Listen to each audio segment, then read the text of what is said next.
Em questão de poucos anos, uma marca chinesa que, vamos ser sinceros, quase ninguém conhecia, simplesmente tomou conta das ruas no mundo inteiro. Ela atropelou as gigantes do setor e virou uma das montadoras mais poderosas do planeta. O crescimento assim de bater o olho é absolutamente explosivo e dá aquela impressão de que a empresa é imparável. Mas, e se tiver um mistério de centenas de bilhões de yuans escondido bem debaixo dessa superfície brilhante? Bom, boas-vindas a esta nossa análise detalhada. Hoje a gente vai colocar os fatos, os relatórios financeiros e os bastidores da indústria na mesa para entender de verdade o que está rolando com a maior fabricante de veículos elétricos do mundo. E para desvendar toda essa história, o nosso roteiro vai passar rapidinho pela ascensão da BYD, depois a gente entra fundo na dívida oculta, dá uma olhada nessa tal manipulação de vendas, discute o fantasma da Evergrande e, para fechar, a gente avalia a viabilidade de investimento de tudo isso. Vamos lá? Ponto número 1. A ascensão da BYD, indo das baterias até a dominância global. Certo, vamos mergulhar direto nessa trajetória no setor automotivo, porque foi um salto quase inacreditável. Olha só o que aconteceu em 2023. Foi um marco simplesmente monumental, porque a BYD passou oficialmente a poderosa Tesla nas vendas globais de veículos elétricos. Para uma empresa que até outro dia era praticamente uma desconhecida aqui no Ocidente, assumir a liderança no mercado tão brigado, olha, não é pouca coisa. A escala desse império é inegável, com os carros deles enchendo as ruas de São Paulo até Paris. Mas de onde afinal veio toda essa atração? O segredo desse sucesso, na verdade, não começou com carros, e sim com baterias. A empresa foi fundada lá em 1995 e chegou a fornecer baterias para gigantes como Motorola e Nokia. Então, quando eles entraram no mercado de carros em 2003 e lançaram o primeiro híbrido plug-in produzido em massa em 2008, a tecnologia principal já estava dominada. Isso mostra muito bem a vantagem absurda deles. Em vez de depender de fornecedores externos, eles fabricam em casa de 75% a 80% das peças dos próprios carros. Isso inclui os semicondutores e a bateria, que todo mundo sabe que é a parte mais cara de um elétrico. Junta isso com o apoio gigantesco do governo chinês na última década, que despejou bilhões em subsídios, isenções de impostos e até terrenos de graça, e a gente tem uma base incrivelmente sólida, pelo menos no papel. Seção 2. A dívida oculta. É aqui que a gente começa a cavar abaixo da superfície. Vamos mudar um pouco o tom agora porque fica a grande dúvida. Como é que uma empresa com tantas vantagens estruturais, com tanto dinheiro do governo, pode estar escondendo um passivo gigantesco?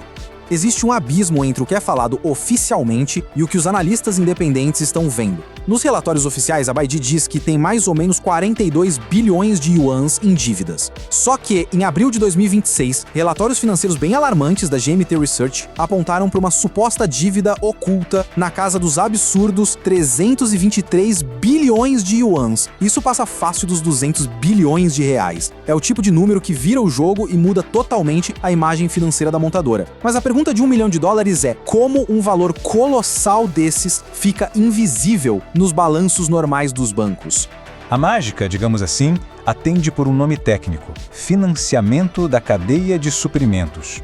Em bom português, a empresa atrasa, e atrasa pesado, o pagamento da galera que fabrica as peças e presta serviços para ela. Na contabilidade, isso acaba entrando no balanço só como um passivo comercial comum, e não como uma dívida formal de banco. Eles estão, na prática, usando a própria rede de fornecedores como se fosse um banco que não cobra juros, camuflando o tamanho real do buraco. Para a gente colocar isso numa perspectiva real, vamos pensar no padrão da indústria automotiva. O normal, o aceitável, é uma montadora levar de 50 a 60 dias estourando para pagar quem fornece as peças. É o tempo redondo para o fluxo de caixa girar e todo mundo ficar feliz.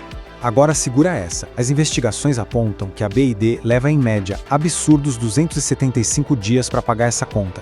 Estamos falando de 9 meses. É uma diferença surreal que escancara o tamanho dessa dívida oculta.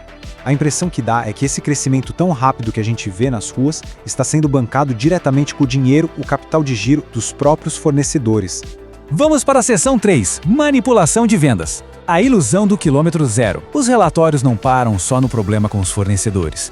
Vamos descer mais um degrau nessa análise e entender essas denúncias bem preocupantes de que os recordes mundiais de vendas da BYD podem estar sendo inflados com esquemas bem complexos. O esquema supostamente funciona assim: um passo a passo para maquiar as vendas. O fim do mês vai chegando e as metas precisam ser batidas de qualquer jeito, certo? Aí, as concessionárias da BYD estariam registrando milhares de carros novos que ainda não foram vendidos no nome de empresas de fachada ou parceiras comerciais. Na vida real, fisicamente falando, esses carros vão parar naqueles enormes pátios abertos, sabe? Aqueles cemitérios de carros espalhados pela China, pegando sol e chuva. E depois, esses mesmos veículos voltam para o mercado vendidos como carros usados de quilometragem zero. Então, no papel as vendas bateram um recorde. Mas na realidade, nenhum cliente de carne e osso comprou aquele carro no primeiro momento. Para trazer isso para o mundo real, tem um relato direto nos relatórios. Um vendedor lá de Guangzhou confessou que recebeu ordens expressas para registrar de 200 a 300 carros no nome de empresas parceiras, só para bater a meta. Isso mostra como essa pressão toda para manter aquela imagem de crescimento infinito cai no colo de quem está ali na ponta. Acaba criando essa ilusão de que a demanda está estourando de forma orgânica, o que, claro, é perfeito para soltar aqueles resultados estratosféricos na imprensa. Só que a realidade, mais cedo ou mais tarde, bate na porta. Toda essa ginástica, misturada com uma guerra de preços brutal no setor de elétricos, machuca o caixa de verdade. Enquanto a história de domínio global roda o mundo, os lucros contam uma versão bem diferente. O lucro líquido já caiu 19% em 2025 e despencou assustadores 55% logo no primeiro trimestre de 2026. A conta, ao que tudo indica, começou a não fechar. Seção 4. O fantasma da Evergrande. Um conto de advertência. E tudo isso nos traz para uma reflexão importante. Uma gigante chinesa, apoiada até o pescoço pelo governo, com uma expansão agressiva sem limites, que se financia nas costas de quem fornece material para ela. Será que o mercado já não assistiu a esse mesmo roteiro um tempinho atrás? E a resposta, infelizmente, é sim.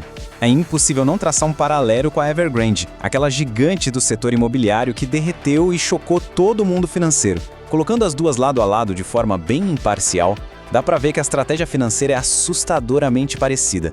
As duas usaram e abusaram da confiança do governo, pisaram no acelerador da expansão sem olhar para trás e, o mais crítico de tudo, transformaram os fornecedores em bancos gratuitos. A Evergrande, que era tida como grande demais para quebrar, desmoronou sobre essa montanha de dívidas. A BYD hoje é a líder global, mas o mapa do perigo é o mesmo. Tem uma frase das fontes originais dessa análise que mata a charada. Diz assim: eles cresceram num modelo muito parecido, transformando fornecedores em uma espécie de banco para sustentar o crescimento. E é bem isso. Por mais que a gente esteja falando de vender apartamento de um lado e vender carro elétrico do outro, a engrenagem financeira por trás é a mesma de um colapso que ninguém esqueceu. Na época, a Evergrande também parecia completamente invencível. Chegamos à nossa última parte. Seção 5. Viabilidade de investimento. Avaliando o resultado final. Colocando todas essas cartas na mesa. Essa montanha de dívida camuflada e essas maquiagens nos relatórios de vendas. O que isso realmente significa para quem pensa na viabilidade financeira dessa empresa a longo prazo? Sendo totalmente objetivos, a BYD não vai fechar as portas amanhã. Oficialmente, é uma máquina de fazer dinheiro que lidera um mercado global que não para de crescer. Sem falar naquele controle absurdo da cadeia de suprimentos que deixa as montadoras tradicionais roendo as unhas de inveja. Mas as bandeiras vermelhas, olha, elas estão balançando forte. O próprio governo chinês já está entrando no meio de campo para tentar parar a guerra de preços, porque já sacou que o dano é estrutural. E o maior risco de todos é justamente a liquidez. Com um passivo tão gigantesco pendurado na conta dos fornecedores, qualquer freada brusca, qualquer tropeço real nas vendas pode secar o caixa de uma vez. É o cenário perfeito para um efeito dominó, que travaria toda a linha de produção. Então, depois de absorver tudo isso, fica a grande questão. Esse império de carros altamente competitivos e tecnologia de ponta é sólido o bastante para se corrigir e sobreviver aos próprios excessos financeiros? Ou a gente tá de camarote assistindo a mais uma mega bolha que tá só esperando o momento de estourar sobre a pressão da dívida e da maquiagem contábil? Os fatos estão todos aí. Cabe ao mercado agora observar os próximos capítulos. Muito obrigado por acompanhar essa análise e até a próxima. Se esse conteúdo te fez pensar diferente, já se inscreve. Porque aqui você não recebe opinião. Você entende o jogo.